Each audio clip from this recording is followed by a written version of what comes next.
Hello सांग मैंने केमिति अछंती आशा करछि समस्ते बहुत भलरे थिबे। आपण समस्तंकु मो तरफरु जय गुरु ठाकुर डाकुछि आपण भलरे रुहतु सुस्थ रुहतु आपणकर पूरा दिनटी मंगलमय हो आ भलरे भलरे कटि जाओ। तो मु भी भलरे अछि सबुदिन भलिया हेइ छि आ गोटे सुंदर ब्लॉगर आरंभ आ सुंदर ब्लॉग को मु पुष्प आपण समस्तंकु स्वागत करुछि।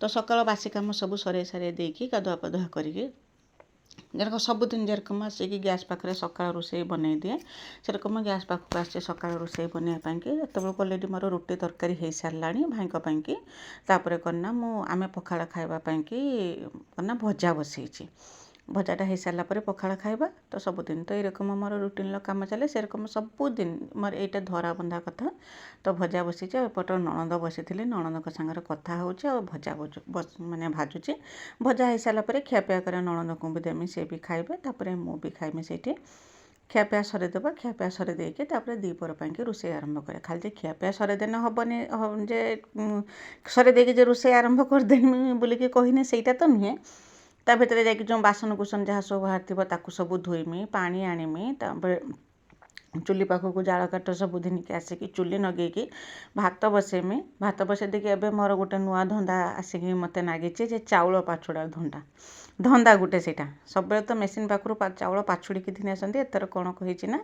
चाउल से हूँ पाछुड़ी पारे जिते धान भंगा सरला से करना चाउलटा पाछुड़ी पारे लाइन पड़ेगला से धिनी आसते मत घर चाउल पाछुड़ापी पड़ुची आउ एत समय पाऊनी जे मुझे एक बारे चाउल को सब पाछुड़ी देकी रखी बोलिकी से कि जिते रोषे कर अल्प अल्प आणिकी चाउल पाछुड़ी देकी भात रांधुची सब कम सरी देपर चाउल भी बसई देती करना भात भी बसई देती चाउल धोईकी भी पड़ी देती केते काम ता भितर जाइए मुझे सब तो टिकनिकी कौन मनर भी रखिकी रखिपारूनी भात बसई देती भात बसई देकी ये मसला छड़ौनी बोलिकी आज यहाँ रविवार दिन वीडियो तो माछ थिला भाई की गला काली भाई माछ आनी जेहेतु माछ को बागेकी रखी आउ भाजी देकी काली मु रखी संध्या बेले माछ आसला भाजी देकी मु रखी आज करना आम तो आइंस खाइबानी बाबा मो दी जन तो भाई आउ छुआ माने खाइबे कि माछ झोल टिके करिम बोलिकी मु कौन करथि ना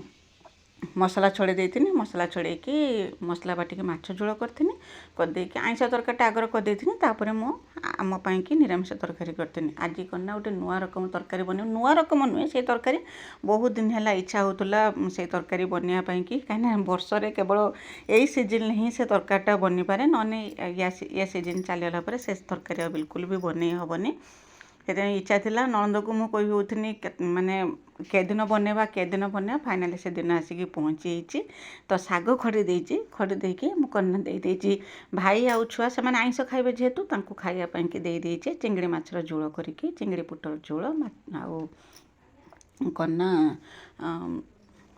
भात दे देती से माने खाइबे आउ एपटर मु कन्ना बसई आंब धरिकी तो भावुए कौन से नुआ रेसिपी पुणी आंब धरिकी बसला बोलिकी टे डाउट आसुव ना मनर मु आगर करना आंब छड़ाइया पूर्व आगर मु 2टा 4टा आंब खाई सारिकी तापर आंब को छड़ेकी रखी तो आपण मैंने ठीक भावुंट देखिपे कि सुंदर पूरा हलदी टू टू होती आंब ताकू छड़ेकी रखिदेकी दही धिने आसती माने कहते ना जिते आम तो गाई दूल है दही तो सफिसीयंट होला एबे तो दही पाई क्षीर होना जहाँ क्षीर हो सब खियापिया सरी होती दही हो पारना तो आज करना मो भाणीजी दही धिनिक आसते स्पेशली मुझे कहीनी केदिन माने से तरकारीटा बनवा तो भाणीजी करना आज दही धिनिक आसिक पहुँची तो दही देखिए मत भारी खुशी लगे कहीं आंब सीजन चलला आउ ए तरकारी बन हेनी तो आंब को तो छड़ेकी रखीदेनी आपण मैंने देखिले पाचिला आंब आउ गचर तो एबे पड़ुची आंब सरी जा पूर्व 2-3 थर करकम खाईदेवा जे आरी मान मेटिज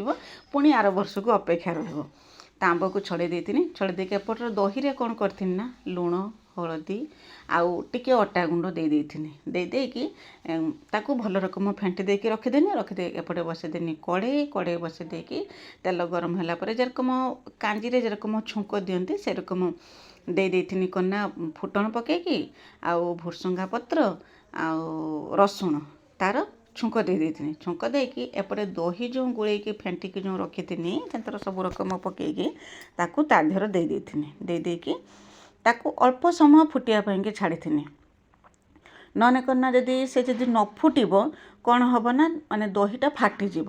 ଫାଟିଗଲା ପରେ ବିଲକୁଲ ବି ତରକାରୀ ଭଲ ହେବ ନାହିଁ। କାହିଁକିନା ଆମ୍ବଟା ଯେତେ ହେଲେ ବି ମିଠା ଆମ୍ବ ନାଗିନେ ବି ଆମ୍ବଟା ଖଟା ଜିନିଷ, ସେଟା ପଡ଼ିବ ମାନେ ଦହି ଫାଟିଯିବାର ଚାନ୍ସ ବହୁତ ଅଛି। ତ ସେଇଥିପାଇଁକି କ'ଣ ନା ଦହିଟାକୁ ଟିକେ ସମୟ ଫୁଟିବା ପାଇଁକି ମୁଁ ଛାଡ଼ିଥିନି। ଦେଖିପାରୁଥିବେ ମାନେ ଛୁଙ୍କ ହେଇଗଲା ପରେ ମୁଁ ଦହିକି ତା ଦେହରେ ଦେଇଦେନି। ଆଉ ବେଶୀ ଏଟା ମାନେ ମାନେ ପତଳା କରାହେବନି, ଟିକେ ବହଳିଆ ବହଳିଆ ରହିନେ ଭଲ ହେବ, ଖାଇବା ପାଇଁକି ବି ଭଲ ଲାଗିବ। ଆଉ ଦହିଟାକୁ ଟିକେ ଦେଇଥିନି ଫୁଟିବା ପାଇଁକି ଦେଇଥିନି 5 ମିନିଟ୍ ହେବ। ଟିକେ ଯେରକମ ଦହିଟା ଫୁଟି ଆସିଲା, ଏପଟରେ ଯେଉଁ ଆମ୍ବକୁ ଯେଉଁ ଛଡ଼େଇକି ରଖିଥିନି ତାକୁ ଏଇରକମ ହାତରେ ଟିକେ ଟିକେ ଦାବିଦେମି। କାହିଁକିନା ଯେଉଁ ଆମ୍ବ ରସଟା ଯେଉଁ ସେଇଥିରୁ କ'ଣ ନା ବାହାରି ପଡ଼ିବ, ରସଟା ବାହାରି ପଡ଼ିବ। ସବୁ ଆମକୁ ଏଇରକମ ମାନେ ହାତରେ ଚାପିଦେନି, ତାର ଅଳ୍ପ ମାନେ ବେଶୀ କରିକି ନୁହେଁ, ଅଳ୍ପ କରିକି ହାତରେ ଚାପି ଦେଇଥିନି। ତା ରସ ଟିକେ ବାହାରି ପଡ଼ିଥିଲା।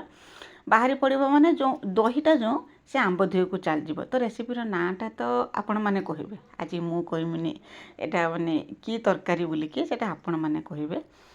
ଦେଖିପାରୁଥିବେ କେରକମ ଆମ୍ବ ରସ ଆମ୍ବ, ମାନେ ଦେଖିଲା ବେଳକୁ ପାଟିରୁ ଲାଳ ଗଡ଼ୁଛି। ଏତେ ସୁନ୍ଦର ଆମ୍ବ ଆଉ ଏତେ ସୁଆଦିଆ ହୁଏ ଏ ତରକାରୀ, ପାଟିରୁ ଛାଡ଼ିବନି, ଏତେ ସୁନ୍ଦର ଲାଗେ ଖାଇବା ପାଇଁକି।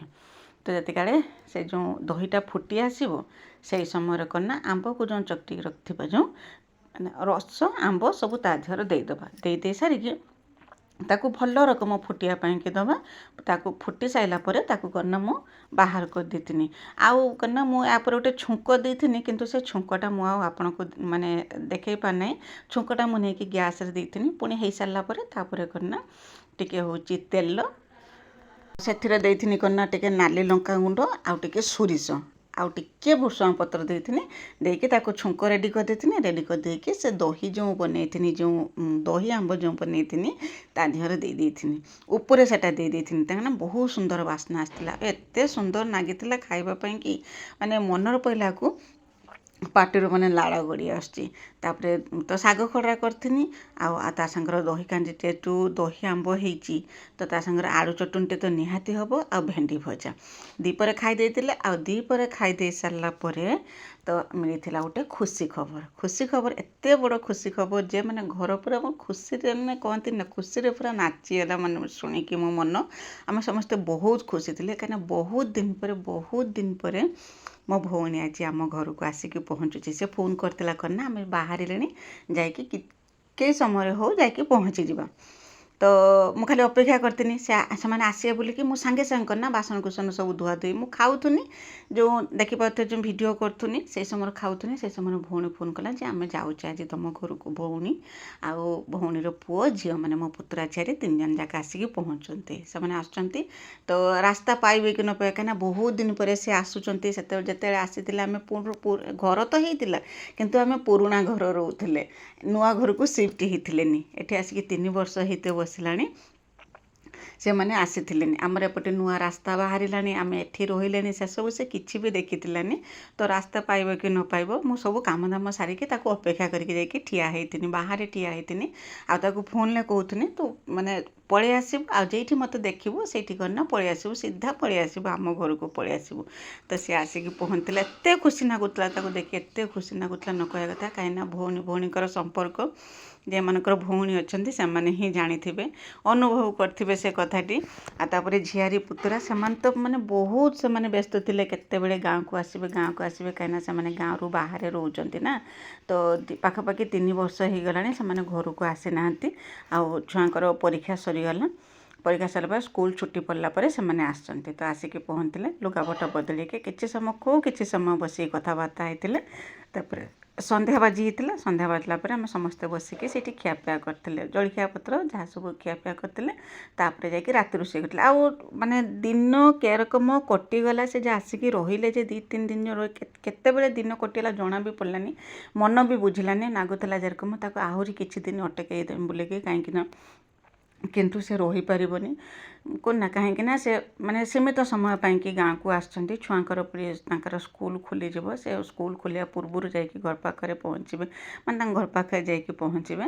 ଆଉ ଯାକ ଖାଲି ମୋରି ପାଖରେ ତ ଏତେ ଦିନ ରହିଗଲେ ହେବନି, ସବୁଆଡ଼େ ସେ ଟିକେ ବୁଲାବୁଲି କରିଦେଇକି ଛୁଆଙ୍କୁ ବି ଟିକେ ଗାଁର ସମସ୍ତଙ୍କୁ ସବୁଆଡ଼େ ବୁଲେଇକି ସେମାନେ କ'ଣ ନା ପଳେଇ ଯିବେ।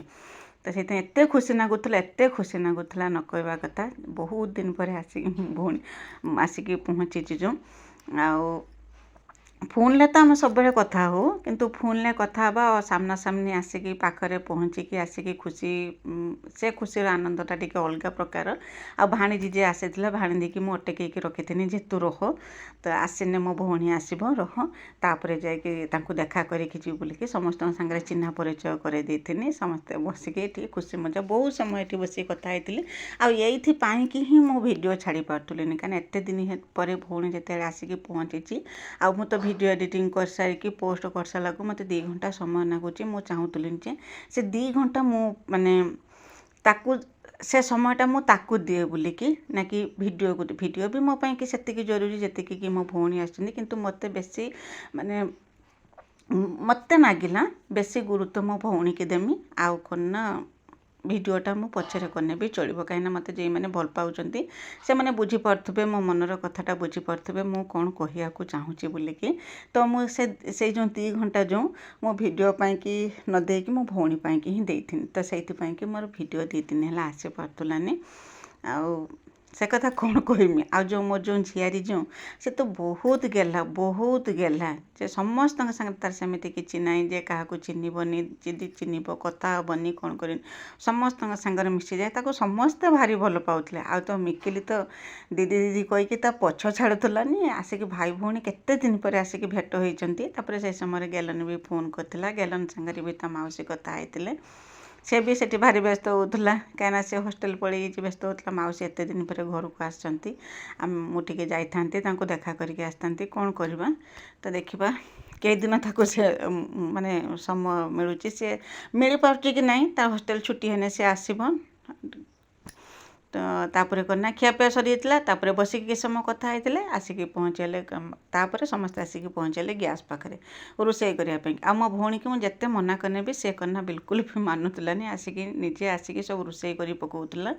ଆଗେ କେତେ କାମ କରିବୁ ତୁ, ମୁଁ ଯାଇକି କାମ କରୁଛି। ଏଇଟା ହେଉଛି ଭଉଣୀ ପ୍ରତି ଭଲ ପାଇବା। କାହିଁକିନା କାମ କଲେ ନା ସେ ଦେଖିକି ବି ଶୋଇପାରେନି, ବସିପାରେନି, ମୁଁ ଯାଇକି କିଛି କାମ କରିଦେଉଛି ବୋଲି କହିକି ଆସିକି ବି କାମରେ ସହଯୋଗ ବି କରେ। ତାପରେ 2 ଜଣ ମିଶିକି ସବୁ ରୋଷେଇବାସ କରିଦେଇଥିଲେ, ରୋଷେଇବାସ କରିଦେଇକି ଖିଆପିଆ କରିଥିଲେ। ତ ଏଇରକମ ଦିନଟି କଟିଯାଇଥିଲା। ଭାରି ଖୁସିର ଦିନଟି ମୋର କଟିଥିଲା। ମାନେ ସକାଳ ପୂର୍ତ୍ତ କାମଦାମ କରିଥିଲି, ଆଉ ସେମାନେ ଆସିଲା ପରେ ଏତେ ଖୁସି ଲାଗୁଥିଲା, ଏତେ ଖୁସି ଯାହାଟିକି ମୁଁ ଭାଷାରେ ବର୍ଣ୍ଣନା କରିପାରିଥିଲିନି।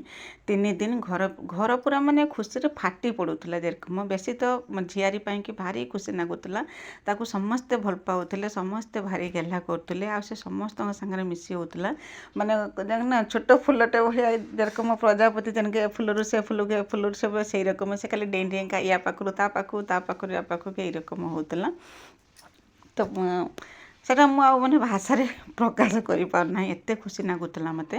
ତ ଯାହା ହଉ ଏମିତି ଭାବରେ ଦିନଟି ତ କଟିଥିଲା। ଆଶା କରୁଛି ଭିଡ଼ିଓଟି ଆପଣଙ୍କୁ ପସନ୍ଦ ଆସିଥିବ। ଯଦି ଭିଡ଼ିଓଟି ଆପଣଙ୍କୁ ପସନ୍ଦ ଆସିଥିବ, ଚ୍ୟାନେଲକୁ ସବସ୍କ୍ରାଇବ୍ କରିକି ଭିଡ଼ିଓକୁ ଲାଇକ୍ଟେ କରିଦେବେ। ଆଉ ହଁ, କମେଣ୍ଟ ଲେଖିବା ପାଇଁ ବିଲକୁଲ ବି ଭୁଲିବେନି। ଆମ 2 ଭଉଣୀ କେମିତି ଲାଗିଲେ, ସିଏ ମୋଠୁ ବଡ଼, ମୁଁ ତାଠୁ ସାନ, କିନ୍ତୁ ଜଣାପଡ଼ୁଛି ମୁଁ ବଡ଼ ସିଏ ସାନ, ଏଇରକମ ଜଣାପଡ଼ୁଛନ୍ତି। ଯାହା ହଉ ମୋ ବଡ଼ ଭଉଣୀ, ଆପଣଙ୍କୁ କେମିତି ଲାଗିଲା କମେଣ୍ଟ କରିକି ମୋତେ ଜଣାଇବେ। ଆପଣଙ୍କ କମେଣ୍ଟର ଅପେକ୍ଷା ରହିନି। ଆଉ ଗଲା ଭିଡ଼ିଓରେ ବିଜୟଲକ୍ଷ୍ମୀ ଅପା, ବିଜୟଲକ୍ଷ୍ମୀ ଦିଦି ବହୁତ ସୁନ୍ଦର କମେଣ୍ଟ ଲେଖିଛନ୍ତି। ସମସ୍ତଙ୍କୁ ମୋ ତରଫରୁ ବହୁତ ବହୁତ ଧନ୍ୟବାଦ।